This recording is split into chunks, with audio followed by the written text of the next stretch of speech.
L'incident de la grotte de Mosdal. Nous sommes le 24 juin 1910. 10 spéléologues apprêtent à entrer dans la caverne de Mosdal. Leur mission est d'aider à déblayer.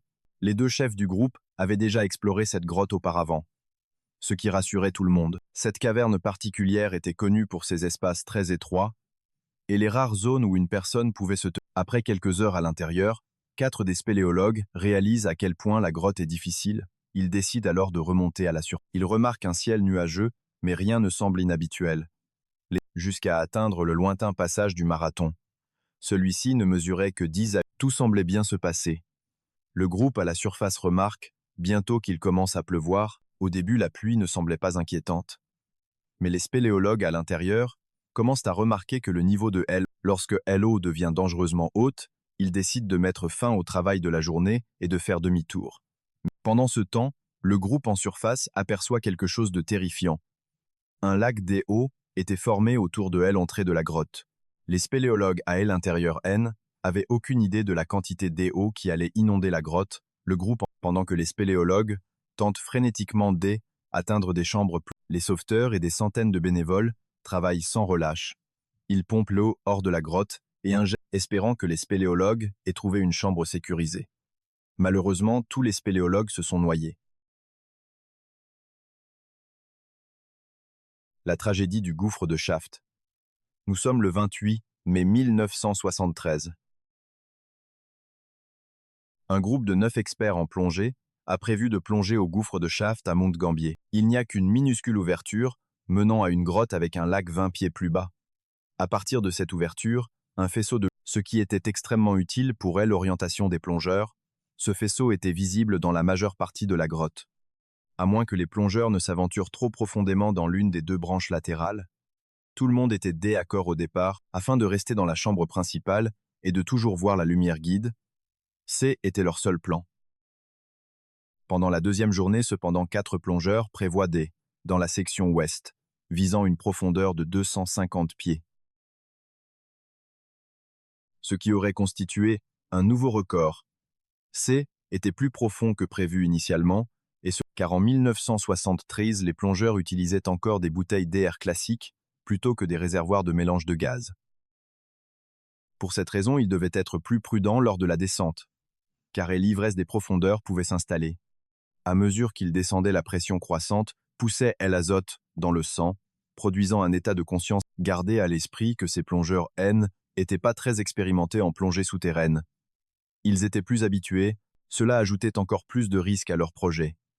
Ils commencent à descendre dans la section ouest de la grotte.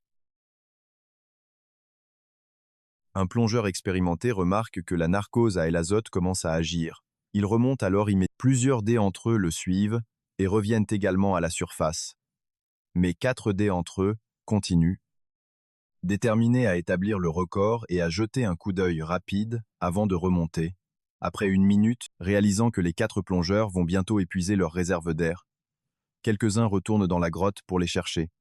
Ils découvrent une lampe de poche et une caméra au fond, mais aucune trace des plongeurs.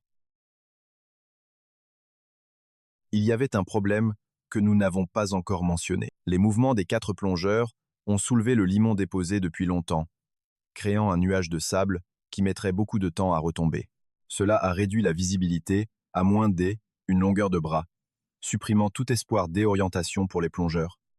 Sans pouvoir rien voir avec l'oxygène dangereusement bas et l'ivresse des profondeurs, les 4 plongeurs se sont noyés. La tragédie du puits de Jacob. Nous sommes le 23 novembre 1900. 2 étudiants de Université d'État du Texas, nommés Richard et Clark apprêtent à entrer dans le puits de Jacob. Ce trou semble relativement peu profond, environ 25 pieds. Beaucoup de gens essaient d'en toucher le fond puis de... Cependant, ce est qu'une apparence trompeuse, car il mène en réalité à une autre grotte sous-marine. Les 2 premières sont relativement ouvertes et faciles à traverser. Mais la 3e présente un passage très étroit. Si vous parvenez à vous y faufiler, vous entrerez dans une salle de 10 pieds de haut. Vous verrez un très petit trou à l'extrémité la plus éloignée. Trop petit pour y passer, ce petit tunnel ne mesurait que 2 pieds de diamètre. 2 ans auparavant, 2 personnes y sont mortes. Car après avoir réussi à passer un glissement de rochers et de gravier, les a bloqués. Revenons à nos deux étudiants. Ils étaient assez expérimentés en plongée normale, mais pas en plongée souterraine. Ils essayaient d'obtenir leur certification des instructeurs en plongée en eau libre. Leur instructeur Don était un plongeur incroyablement qualifié. C'est lui qui a retiré les 2 corps dont nous venons de parler. Il avait l'habitude d'avertir constamment tout le monde de rester à l'écart du puits de Jacob, car l'endroit est mortel.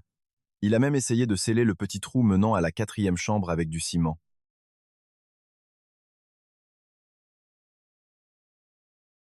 Mais d'autres plongeurs, elles, ont rouvert et ont laissé un message disant « Vous ne pouvez pas nous empêcher d'y entrer ».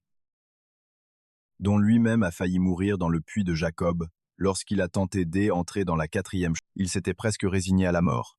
Sa bouteille était vide et il avait avalé de l'eau.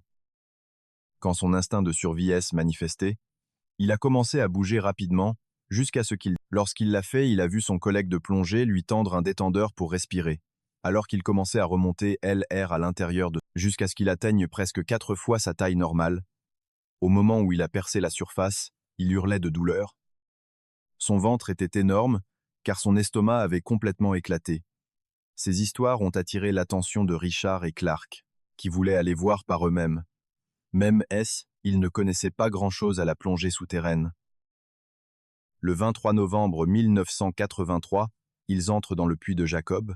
Richard retire sa bouteille pour passer par le trou et commence à entrer en tenant sa bouteille, quand Clark retire sa propre bouteille d'oxygène et tente d'entrer. Il voit le visage de Richard et remarque que celui-ci a plus sa bouteille avec lui. Richard était en train de suffoquer. Clark attrape rapidement le détendeur et le lui donne, lui permettant de respirer à nouveau. Ils commencent à se partager le détendeur à tour de rôle en sortant, et parviennent tant bien que mal à franchir le passage étroit de la 3e chambre. Ils se dirigent ensuite vers la sortie. Jusqu'à ce qu'un bruit terrifiant attire leur attention, un claquement provenant de leur bouteille d'oxygène. Cela signifiait non seulement qu'ils avaient heurté un mur avec la bouteille et qu'ils faisaient fausse route, mais aussi que la bouteille était presque vide. Ils réalisent qu'ils sont tombés dans la fausse cheminée de la 1re chambre. Un tunnel qui semble mener à la surface, mais qui est en réalité une impasse. Clark réussit à nager jusqu'à la surface et à reprendre son souffle. Malheureusement, on ne peut pas en dire autant de Richard qui est resté, dont l'instructeur lui-même se présente et reste stupéfait de voir ces élèves-là. La grotte de Gollum. Nous sommes le 10 à 8 août 2005. Un groupe de 5 amis décide de s'aventurer dans la grotte de Gollum, également appelée la grotte de... Ils atteignent entrée à 3 heures du matin. Un des amis décide d'attendre les autres à l'extérieur. Ils rencontrent leur premier problème en essayant d'entrer, car ils doivent ramper à travers une petite mare d'eau. Après cela, il y avait une bifurcation à gauche et à droite. Ils choisissent la gauche, ce qui les mène à une autre petite mare d'eau. Cette mare apparemment innocente menait en fait à une autre section de la grotte, par un tunnel sous-marin. Le tunnel lui-même était très petit, seulement 3 à 4 pieds de diamètre. Pour le traverser, il fallait être complètement immergé.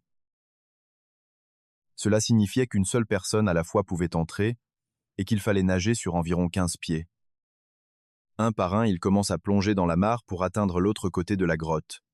Une fois arrivés, ils découvrent une section. Du point de vue de ami resté à l'extérieur, il n'y avait ni son ni lumière venant de l'intérieur. Il entre lui-même dans la grotte, mais entend aucun bruit et ne voit aucune lumière. Ne sachant que faire, il appelle à bord des amis, puis il appelle la police. Il ne pouvait pas imaginer ce qui se passait à l'intérieur. Les 4 amis qui sont entrés ont probablement réalisé que l'espace DR était vicié. C est un terme que les spéléologues utilisent pour ce qui signifie qu'il y a plus de dioxyde de carbone et moins d'oxygène. Cela réduit votre capacité à réfléchir, rendant la nage de retour à travers ce tunnel étroit extrêmement risqué. Ils tentent de sortir un par un. Mais la première personne qui est allée sous l'ON n'a pas pu trouver le trou de sortie avant de manquer de souffle. Cela est arrivé parce que l'augmentation du dioxyde de carbone a perturbé sa capacité à retenir son souffle. La deuxième personne est entrée et a trouvé la première et ainsi de suite, jusqu'à ce qu'ils se retrouvent tous coincés dans le tunnel. La police est arrivée et a tenté d'injecter de l'oxygène et de pomper l'eau, pendant que les familles et les amis, malheureusement tout cela fut vain.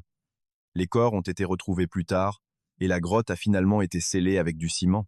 Si vous souhaitez discuter de cette vidéo ou suggérer une idée pour la prochaine, rejoignez mon lien Discord dans la description.